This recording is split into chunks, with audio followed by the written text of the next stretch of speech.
What happens when a hardworking black man is framed by his own colleagues to cover up their crimes, only to turn the tables and expose the truth? Isaiah Walker was a loyal employee, but his dedication meant nothing when greed and corruption entered the picture. They thought they picked the perfect scapegoat, but what happens when the man they tried to bury comes back to bury them all?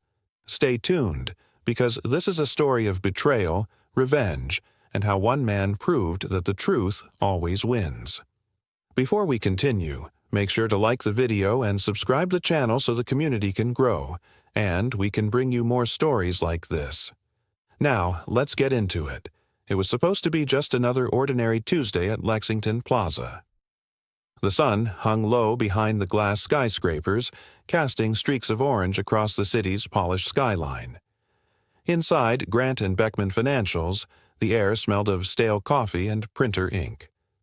Isaiah Walker had been working there for 3 years, dedicated, hard-working, and always the first to arrive.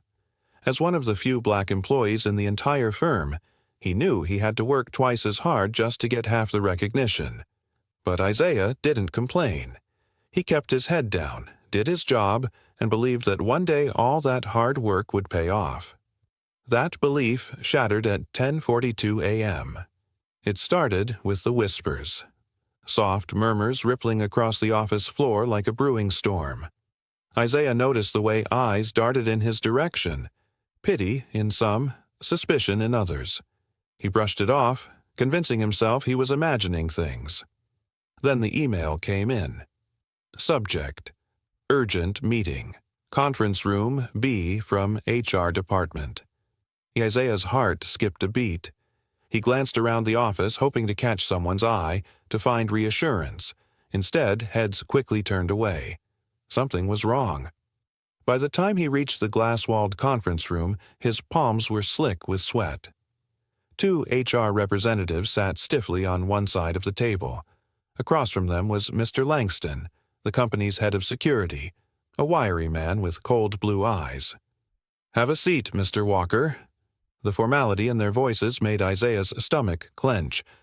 "We need to discuss some concerning information that's come to our attention." Concerning information? Isaiah's mind raced. He'd never even been late to work. What could they possibly have on him? "There's been an issue with missing company funds," one of the HR reps began, folding her hands neatly on the table. "A large sum was transferred out of the client accounts over the last 6 months. Isaiah blinked. "Okay, but what does that have to do with me?" Langston slid a folder across the table. When Isaiah opened it, his heart plummeted. There it was, bank statements, email logs, and digital footprints. Every piece of evidence traced back to his employee credentials. This is a mistake," Isaiah stammered, flipping through the pages. His mind struggled to piece together what he was seeing. "We've already conducted a preliminary investigation," Langston said flatly. "All the evidence points to you." "But I didn't do this," Isaiah's voice cracked. The room fell silent. That's when Isaiah realized none of them believed him, not because of the evidence, but because they never had in the first place. He could feel it, the unspoken bias hanging heavy in the air, the way they'd always looked at him, the way they'd always expected him to slip up. But what Isaiah didn't know was that this entire setup had been carefully orchestrated. They thought they'd buried the truth deep enough to never resurface. They were wrong, because their biggest mistake wasn't framing Isaiah Walker, it was thinking he'd stay quiet. Isaiah's heart pounded in his chest, but he forced himself to breathe. Steady, controlled. He couldn't afford to lose his temper. That's exactly what they were waiting for. He glanced between the cold, blank faces across the table. None of them made eye contact. They'd already made up their minds. This wasn't an interrogation. It was a sentencing. "I never touched those accounts," Isaiah said, his voice calm but firm. Langston leaned back in his chair, smirking just enough to show this wasn't his first time playing executioner. "The evidence says otherwise." Isaiah's mind raced. 6 months. That's how long the transfers had been happening. But he didn't even have clearance to access those client accounts. Only senior employees did. His login credentials were limited to internal operations. He opened his mouth to argue, then stopped. That's when it hit him. This wasn't a random mistake. This was deliberate. They knew exactly what they were doing. 10 minutes later, Isaiah walked out of the conference room, every step feeling heavier than the last. The office was deathly quiet, like everyone was waiting for the sound of the axe falling. He could feel the stares pressing into his back, the pity, the judgment. And then, there was Chad Becker, sitting at his desk, sipping coffee like he had seen. Isaiah hadn't thought much of it at the time, just another private conversation he wasn't meant to overhear. But now, it was clear as day. They'd been planning this for months. Chad had the access. Chad had the connections.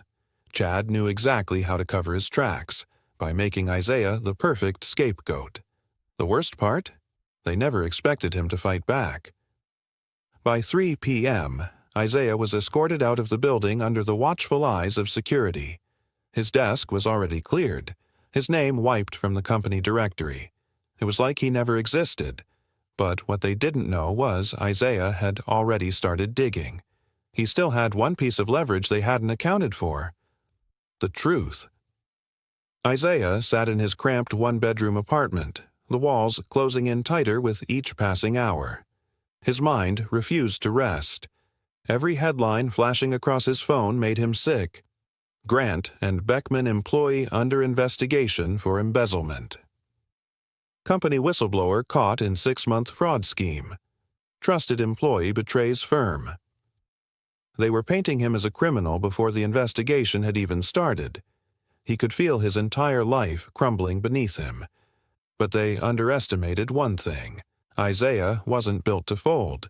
He had one shot to expose the truth. He opened his laptop, fingers flying across the keys. For hours, he combed through every email he'd ever sent, every file he'd ever accessed. Nothing. The setup was airtight. But then, a spark. Buried deep in his inbox was an old email chain from 6 months ago, right around the time the transfers had started. It was a forwarded message from Chad Becker about a system upgrade, something about temporary logins for employees while the servers were down. It had seemed routine at the time. But now, it was the crack in their armor. Isaiah's login credentials had been cloned.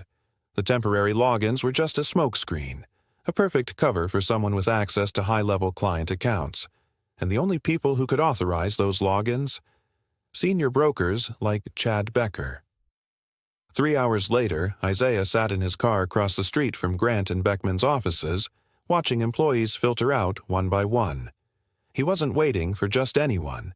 He was waiting for her. Megan Lawson, Chad's assistant. Quiet, overworked, invisible to everyone in that office, except Isaiah. He'd always been polite to her, always noticed the way she was treated like furniture by the senior brokers. If anyone knew where the bodies were buried, it was Megan. At 6:37 p.m., she finally walked out, head down, clutching a worn-out leather bag. Isaiah stepped out of the car, heart pounding. "Megan!" She flinched, turning fast, like she expected to be ignored, not approached. "Isaiah!" He could see the fear flicker in her eyes, the fear of being seen talking to the man whose name had been dragged through the mud. "I know what they did," Isaiah said, keeping his voice low. "I just need proof." Megan glanced around nervously. "I can't." "Please." That single word hung heavy between them. For a long moment, she said nothing. Then, with a shaky breath, she opened her bag and pulled out a flash drive. "I kept backups of everything, just in case." Isaiah's breath caught in his throat. "Why would you do that?" Megan's eyes flicked toward the building, her voice barely above a whisper. "Because I know what kind of men they are, and I've been waiting for someone brave enough to fight back." They thought they'd buried the truth, but they forgot one thing. When you push the wrong man too far, he pushes back. 10 hours later, the sun hadn't even risen when Isaiah sat at his kitchen table, staring at the flash drive like it was his last lifeline. His hands trembled as he plugged it into his laptop. Folder after folder popped open: employee contracts, transaction logs, confidential client reports.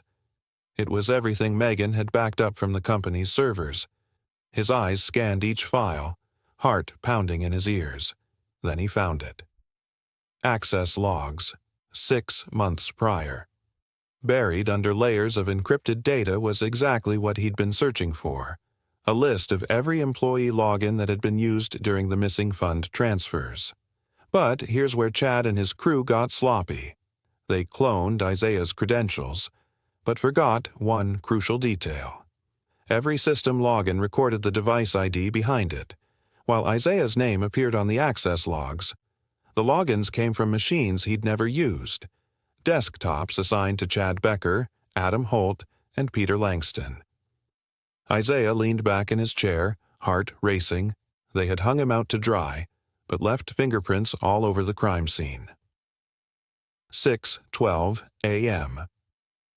He copied everything onto a fresh flash drive. His mind was already spinning ahead: who to contact, how to blow this wide open without giving them time to cover their tracks. By the time the city started waking up, Isaiah was already writing out the blueprint for his own redemption. 11:45 a.m. Chad Becker strolled into Grant & Beckman, flashing his usual tool. 3:30 p.m. Isaiah stood outside the office building, watching the chaos unfold from a safe distance. First, security escorted out Adam Holt, his face pale, his tie loosened. Then, Peter Langston, red-faced, barking into his phone as if he still had a shred of power left. And finally, Chad Becker. No smirk, no confidence, just a broken man in handcuffs, his career and freedom crumbling around him. By 5 p.m., the headlines had flipped. Grant & Beckman brokers arrested in $4.2 million embezzlement scandal. Framed employee cleared after whistleblower exposes truth. Justice served at Lexington Plaza. They thought Isaiah Walker would stay quiet. They thought they'd built the perfect cover story. But when you frame the wrong man, you only bury yourself. 7 p.m. the same day, Isaiah sat in his car parked 2 blocks away from the office, hands gripping the steering wheel as the evening news played on his phone. 3 senior brokers from Grant & Beckman Financials were arrested today following an anonymous whistleblower tip exposing a 6-month-long embezzlement scheme. Sources confirm that Isaiah Walker, the former employee initially accused, has been fully cleared of all charges. The reporter's voice echoed through the small car, but Isaiah could barely hear it over the pounding in his chest. He'd done it. They tried to break him, tried to turn him into another statistic. But now their names were splattered across every headline, their mugshots plastered all over the news. They had underestimated him. 8:45 p.m. His phone buzzed. Unknown number. He almost ignored it until the voicemail notification popped up. He pressed play. Isaiah. It's Megan. Her voice was shaky, barely above a whisper. I don't know how you pulled it off, but thank you. They would have buried me too if you hadn't exposed them. But listen, there's something you don't know. A pause. There were more of them. Isaiah's heart skipped. What they stole, $4.2 million, that was only half of what they were planning. Another pause. I don't know who they were working with, but someone higher up signed off on this. The line clicked dead. 9:15 p.m. Isaiah stared at the flash drive still plugged into his laptop. He thought this was over. He thought he'd won. But the truth was, he'd only scratched the surface. If there were more players involved, higher up in the company, then Chad, Langston, and Holt were nothing but pawns in a bigger game, a game that was still in motion. 2 weeks later, Grant & Beckman filed for bankruptcy. Their entire client roster vanished overnight. But Isaiah stayed quiet, biding his time, keeping his head down. What the world didn't know was that he'd made copies of everything. Every email, every transaction, every name. He tucked them away, waiting for the right moment. Because if they thought he'd stop at clearing his own name, they had no idea who they were dealing with. Some men forgive, some men forget. But Isaiah Walker, he was coming for every single one of them. 3 months later, the city had moved on. Grant and Beckman was nothing but a distant scandal now, a cautionary tale in the financial world. The headlines had stopped. The news cameras were long gone. But Isaiah Walker hadn't forgotten. He'd spent the last 90 days connecting the dots, night after night poring through every file Megan had given him, cross-referencing emails, transaction logs, even phone records. And buried deep inside those documents was one name that kept showing up. Philip Caldwell, the firm's chief financial officer. Untouchable, protected.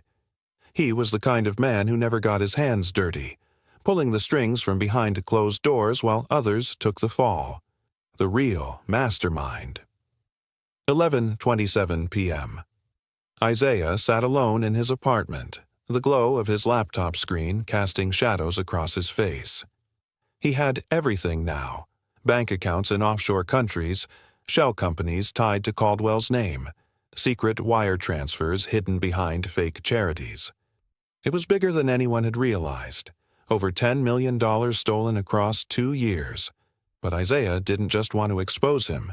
He wanted Caldwell to feel it, the way they'd made him feel. Helpless, forgotten, destroyed. 2 days later, Caldwell's mansion sat tucked away in the hills, gated, guarded, a fortress built on stolen money. By sunrise, every single one of his dirty secrets was splattered across the internet. Anonymous emails sent to the SEC, confidential files leaked to every major news outlet. Social media exploded. By noon, the FBI was knocking on Caldwell's front door. By nightfall, he'd resigned from the company and disappeared from the public eye, his legacy reduced to nothing but shame. 1 week later, Isaiah stood outside the courthouse as the press swarmed around him. "Walker, how does it feel to finally clear your name? Any comment on the arrests? Are you the whistleblower behind the Caldwell leaks?" Isaiah simply smiled, calm, composed, like a Mai. Instead, he used it to launch a foundation, one dedicated to helping people like him, the falsely accused, the voiceless, the ones the system tried to break. They had tried to bury him. They didn't know he was a seed. Some men forgive. Some men forget. But Isaiah Walker made sure they'd regret his name for the rest of their lives. When you're underestimated, your greatest weapon is the truth. Isaiah didn't fight back with anger. He fought back with facts, patience, and strategy. This story is a powerful reminder that no matter how deep someone tries to bury you, the truth will always rise to the surface. In life, the smartest revenge isn't destruction. It's exposing those who tried to break you. Stay calm, stay focused, and let the truth do the talking.